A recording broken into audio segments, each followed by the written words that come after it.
Raise the roof. Get it up, please. Welcome to stage, Jade Gebbie.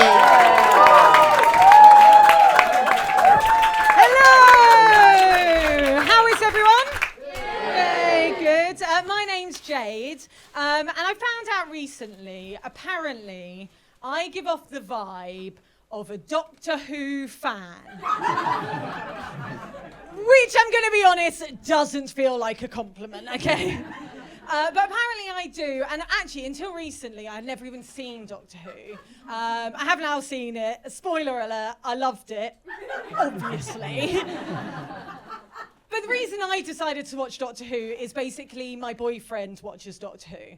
And I realised I must be the only person ever to watch Doctor Who in order to get laid.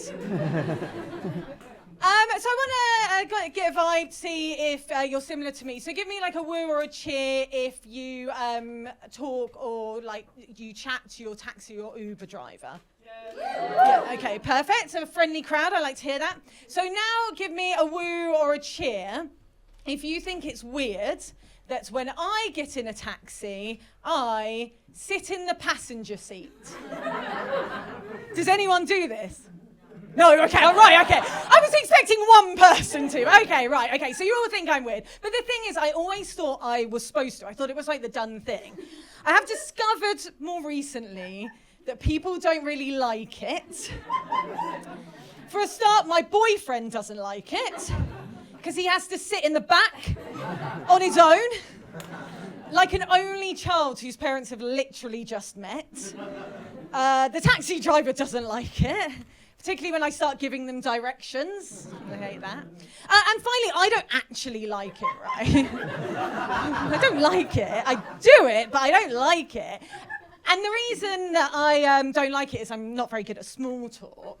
So something I've discovered that taxi drivers don't like. Taxi drivers don't like it when women in their mid-30s sit up front next to them and start giving them love life advice. Particularly when they've been married for like 40 odd years. Anyway, because it was getting a bit awkward, that kind of thing, I basically decided I'm not getting taxis, not getting Ubers, I'm getting buses, it's cheaper, it's better for the environment, better all round. But now, something I've discovered bus drivers don't like. They hate it when I try and sit up front next to them. Particularly when I try to open that little purse next door, climb across their lap. I hate that. So the reason I did it, as I say, is because I thought it was the done thing. And basically, the reason for that is I am a people pleaser. Do we have any people pleasers in the crowd? Yeah, okay, good, a few. And I don't think people pleasers, I don't know if the other people pleasers think this, but we haven't had the best reputation. Like, there's not really many famous people pleasers out there. I don't know what it is about the fear of rejection and inability to say no, but it doesn't really lend itself to the diva lifestyle. But I was thinking about it, and I was like, if there were some people pleaser divas out there, we could have some cool songs, right? Yeah, okay, but there's one in the crowd. I wasn't expecting it. Well, okay, I've got a couple of examples for you may want to cover, right?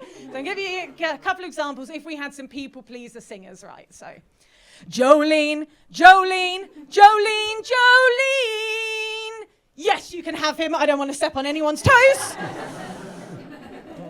If you like it, then you should have put a ring on it. If you like it, then you should have put a ring on it. Only if you want to. I don't want to force anyone to do anything they don't want to do.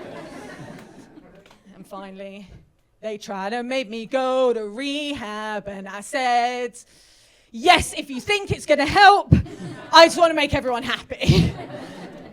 But I've been on a bit of a quest, right? I've been on a quest to find like famous people pleasers and things. And I came to a realization, right?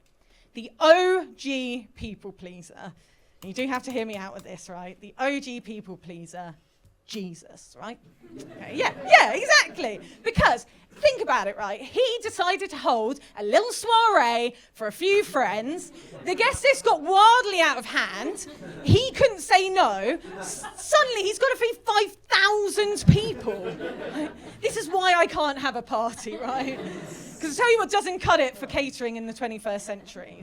That's fish and loaves, okay? But Jesus ultimately was betrayed by his friend Judas, who he forgave, because he's a good person, or because he hates confrontation. See? Told you he's the ultimate people pleaser. Now, I do realise bringing up religion does sometimes make people feel awkward. I'm a people pleaser. We're notoriously bad at making decisions. Like, I haven't decided on a religion. Like, we are bad at making decisions. I can't decide, right, if I prefer Dick or Dom. Come on, people. Get your head out of the gutter. I can't decide if I prefer Dick or Dom. I wouldn't have decided on a religion. But on this quest, right, to find people pleasers, something happened in a TV show recently. Has anyone seen the TV show White Lotus? Yeah. Yes, okay. If you, quite a few people haven't seen it, so if you don't know what it is, basically it's this fictional TV show where rich people go on holiday to the swanky White Lotus hotel resort, right? It's kind of like Succession meets Benidorm, if you can imagine such a TV show. But in the most recent series, and I am sorry to give some spoilers, but in the most recent series, there are these two brothers, right? They go to Thailand, they go to the full moon party, they take drugs, and have a threesome. And then, and again, I am sorry to bring down the mood, but at one point, the younger brother gives the older brother a hand job, right? I know, yes, it was disgusting. People were disgusted by this. They were furious. They were genuinely angry. But where I got angry, right, was a couple of episodes later. The older brother confronts the younger one. Why did you do it? Why did you do it? And the younger brother's reason for touching his family member was because he is a people pleaser.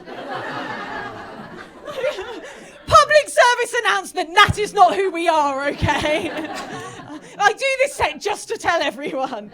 Like, I know notoriously, people pleasers, we can't say no. But in that situation, believe you me, we can say no, okay?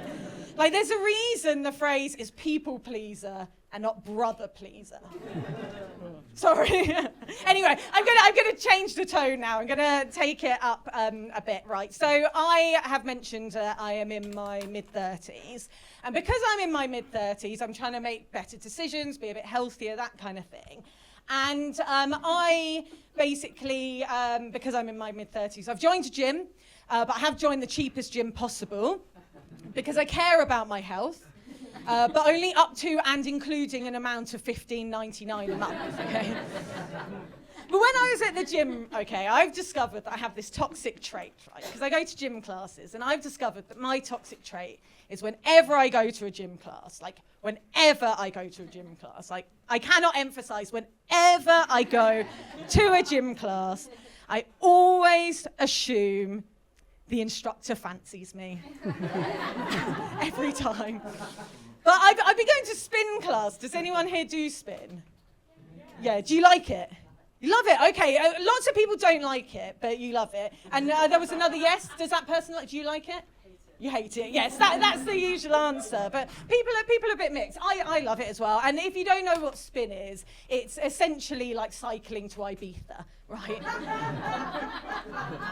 Because it's extreme dance music. It's an unbelievable amount of sweat. And like you, I do like it as well. If I drop a pill. only right, and bring earplugs, but the pill is the main thing, okay? If any of you are thinking about doing spin, do a pill, basically. That's my tip from me to you. I also do boxing as well. I like to point out I do boxing, not boxercise, right? Boxing, not boxercise. And the reason I do boxing is because I do a lot of these gigs, finish late at night, it's quite good to have some self-defense. I don't think it would be that useful if I did boxercise. Someone comes up to mug me, and I'm like, oh yes, I can defend myself. But first, please, let me put on my sports bra and do 20 star jumps. But the other way I'm looking after myself is, I went to the dentist recently because I'm 36 and I suddenly realised my mum wasn't going to book it for me anymore. Anyway, when I was there, right, the dentist turns to me and he goes, which is never a good sign, you have puffy gums. It's like, oh, great. Another part of my body that's being fat-shamed. But I do, right. Have these puffy gums. Guy didn't tell me how I was supposed to depuff them. And as you all know, I have been going to the gym quite a bit recently. And as far as I can figure out, there is no gym class that is legs, bums, tums, and gums. You have been absolutely lovely. Have a great rest of your night. Yeah.